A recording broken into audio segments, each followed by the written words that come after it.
Bom dia, jovens! Vamos lá. Gostaria que, do jeito que você está mesmo, sentado, você inclinasse a sua cabeça. Nós vamos fazer uma oração. E eu acredito que o Senhor vai se manifestar no nosso meio. E nós vamos experimentar de algo que ainda não experimentamos, em nome de Jesus. Amém?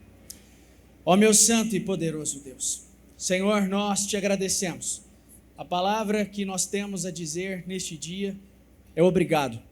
Nós somos gratos por tudo que o Senhor fez, tem feito, e nós te louvamos por isso.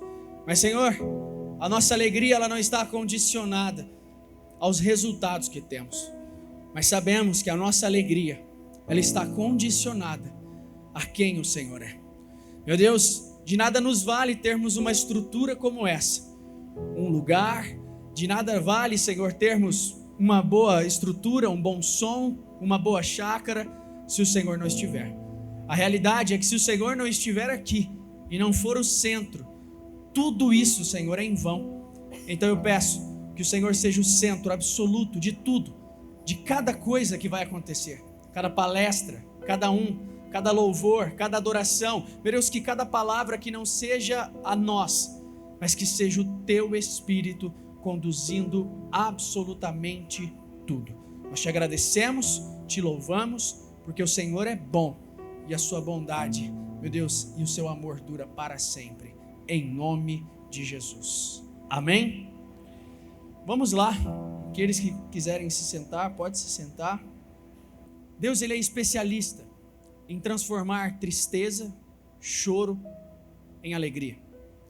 Quando nós olhamos nas Escrituras e na Bíblia, nós vemos um Deus que a todo momento Ele transforma.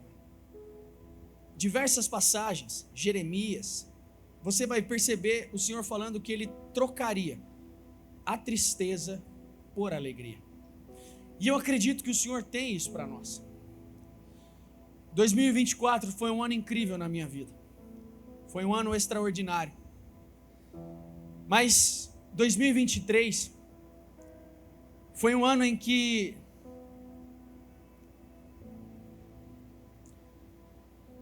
teve um dia que eu achei que tudo tinha acabado.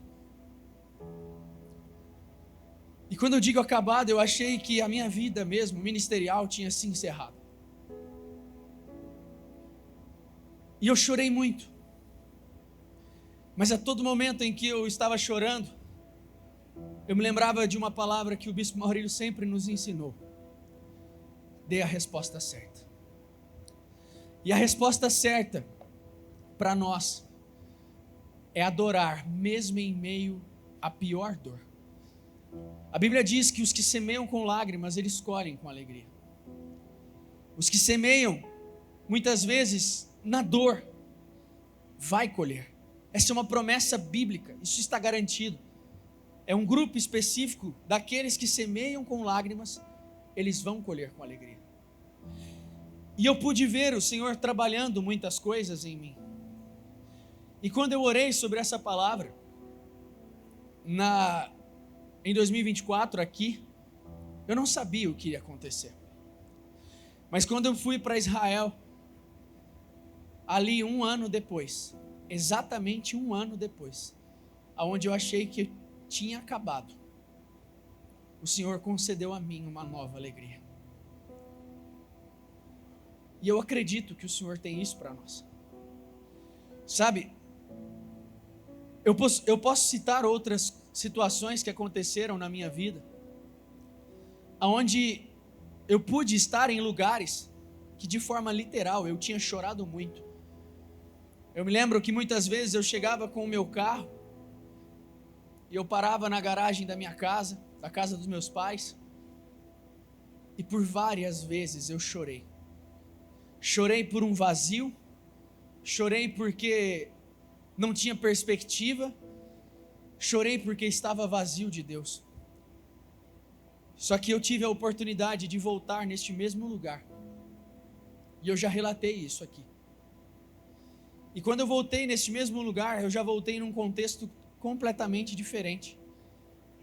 Aonde, quando eu me dei conta, eu estava sentado na garagem dos meus pais, onde eu chorei muito. Só que eu estava ali com um grupo de jovens. Nós estávamos orando, adorando e chorando também. Mas um choro da presença do Senhor. Eu acredito que o Senhor, Ele tem isso. E aí esse tempo passou. Só que de tempos para cá, eu tenho entendido o Senhor trabalhando algo comigo.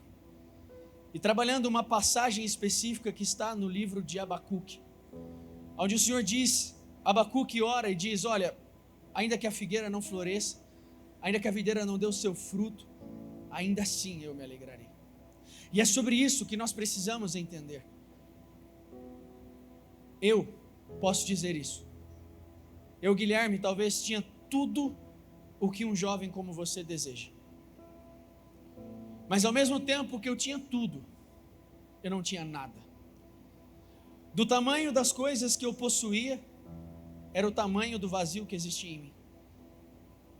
E o tempo passa, e quando nós vamos dando a resposta certa e dando vazão ao Senhor, Ele pode cumprir em nós o seu propósito e o seu chamado. Eu acredito que nós, como crentes, somos refinados por meio da tribulação. E eu acredito que a tribulação, ela nos permite e ela faz com que sejamos completos. Só que não é fácil olhar para um problema e se alegrar. Não é fácil olhar para uma situação e ainda se alegrar, mesmo quando tudo está ruim. E quando nós olhamos para a Bíblia, nós vemos que a todo momento o Senhor, Ele nos faz um convite. E é o convite de olhar para aquilo que dói com uma outra ótica. Quando nós lemos a passagem de Tiago 1, versículo 2, diz assim: meus irmãos, considerem motivo de grande alegria o fato, repita comigo, de passarem por diversas provações.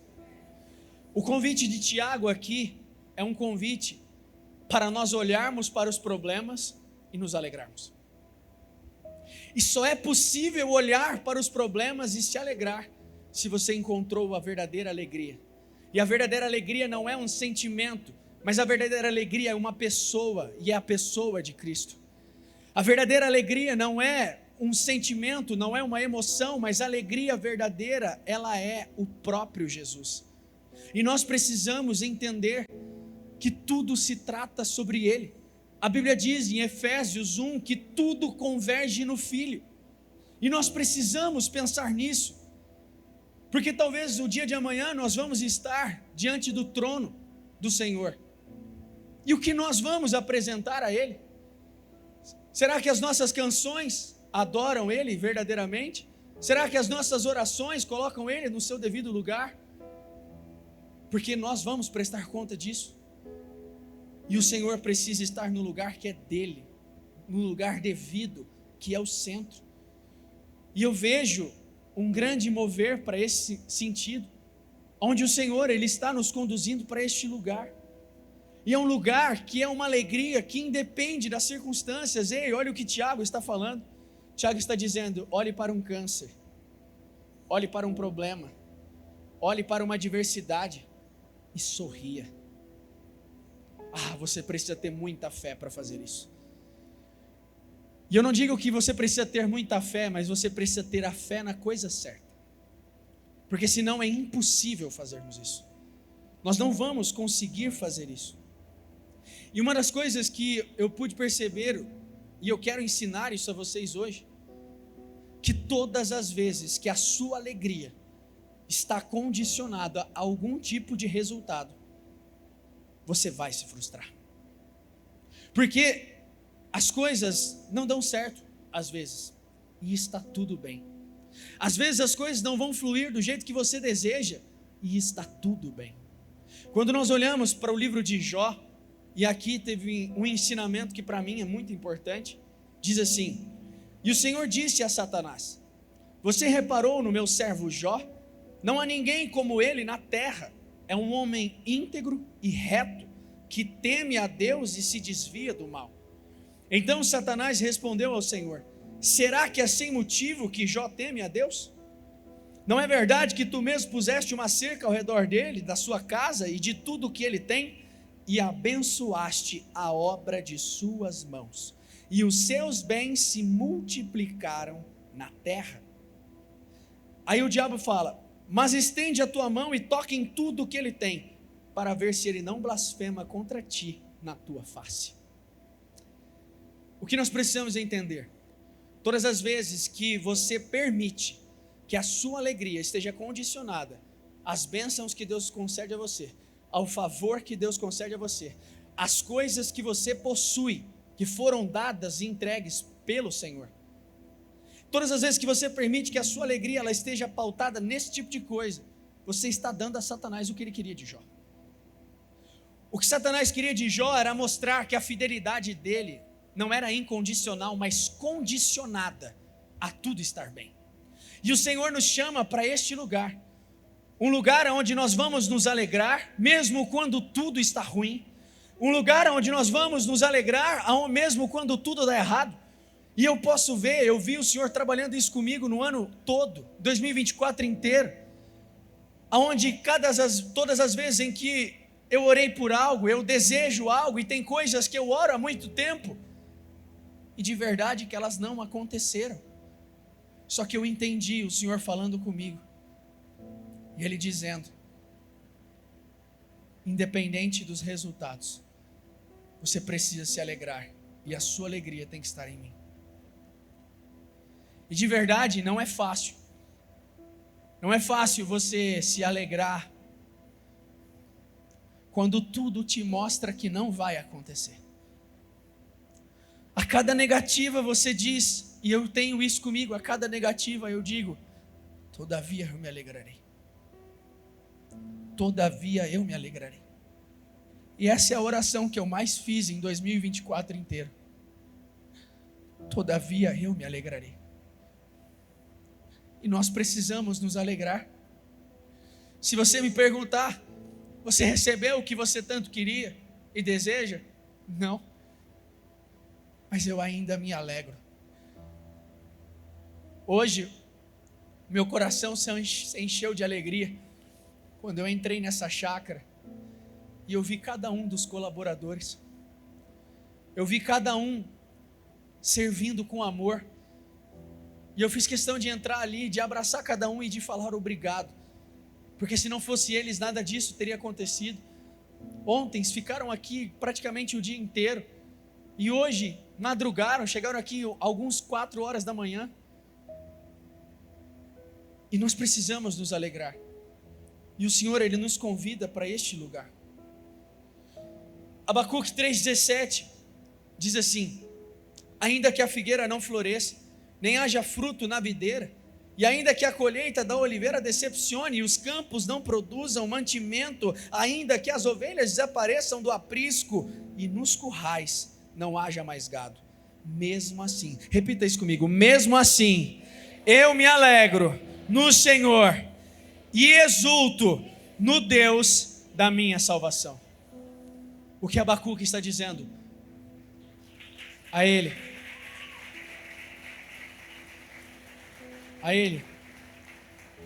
O que Abacuque está dizendo: quando tudo dá errado, eu ainda me alegro. E por que Abacuque conseguia se alegrar? Porque a alegria dele não estava na videira dar o seu fruto. A alegria dele não estava nos resultados que a colheita ia dar. Infelizmente nós vemos crentes frustrados no mundo de hoje, porque a sua alegria está condicionada aos resultados e quando Deus responde. Não é difícil você ser crente e continuar buscando o Senhor quando o Senhor responde às suas orações, mas é muito difícil você continuar orando por algo há 2, 3, 5, 10 anos e você não ouve uma resposta, e ainda assim você diz: Senhor, eu me alegro. Não é difícil você se alegrar quando você faz uma oração e ela instantaneamente o Senhor responde. Não é difícil você ficar feliz quando você ora e tudo dá certo, mas o Senhor nos convida para um nível maior de intimidade, e é esse nível, esse lugar de profunda devoção, onde nós vamos, sabe, a nossa alegria estará nele, no Senhor. E o Senhor nos chama para esse nível profundo de intimidade, onde nós não dependemos do governo, não dependemos da economia, não dependemos nem do que temos no nosso bolso para estarmos alegres. Quando eu olho para homens como Paulo, eu confesso que Paulo tem sido meu personagem favorito da Bíblia. Porque quando eu olho para esse homem, em 2 Coríntios 12:10, tenho, pois, alegria nas fraquezas, nos insultos, nas privações, nas perseguições, nas dificuldades, pois que as suporto, repita comigo, por amor de Cristo, porque quando estou fraco, é então que sou forte. Paulo está dizendo, eu posso passar por tudo, eu posso passar pelos açoites, pela prisão, por absolutamente tudo, por amor de Cristo. E é essa alegria que nós precisamos, a alegria que vem do Senhor, a alegria que é o próprio Deus quem concede. Esse ano ainda nós falamos sobre Ana, enquanto a alegria dela e a felicidade dela esteve condicionada à resposta de Deus, ou o desejo dela de ter um filho, ela só chorava e não comia. E infelizmente nós vemos no mundo de hoje muitas pessoas agindo assim, onde só choram e não comem porque não tem aquilo que desejam. Mas quando nós vemos Ana mudando a sua oração e alinhando a sua oração, com o desejo, aliás, do Senhor, Deus respondeu. A Bíblia diz que Deus se lembrou dela. E o que me impacta é que Ana adorou, mesmo não tendo o resultado que ela queria. A Bíblia diz, 1 Samuel 1,19, diz assim, na manhã seguinte eles se levantaram, repita comigo, e adoraram o Senhor. Ou seja, quando Ana se levantou e adorou, a dor dela tinha passado? Não. Porque a dor dela era relacionada àquela esterilidade que ela tinha. E ela levantou e adorou e glorificou o nome do Senhor pelo que Ele é, não pelo que ela queria. E ali, neste momento em que ela adorou o Senhor, não porque queria algo, mas sim porque ela adorou o Senhor por quem Ele é. Eu confesso que ainda recentemente, em um clipe de uma música mais específico, eu vi uma frase de um muçulmano, e não é nem um crente e nem um cristão, mas esse muçulmano diz assim na frase dele: se eu te adorar por medo de ir para o inferno, que você me lance lá. Se eu te adorar porque desejo um paraíso, que você me exclua de lá. Mas se eu te adorar pelo que o Senhor é, que o Senhor se revele a mim cada vez mais. E esse homem não é um homem cristão, mas essa é uma frase que vale a nós. Nós não devemos adorar o Senhor com medo de ir para o inferno. Nós não devemos adorar o Senhor porque queremos um céu. Nós devemos adorar o Senhor pelo que Ele é e pelo que Ele representa. Todos nós queremos ser coroados de alegria. Todos nós desejamos isso. Só que precisamos entender que antes da coroa de alegria, o Senhor pode muitas vezes colocar uma coroa de espinho em nós. E não é fácil. Nem um pouco fácil.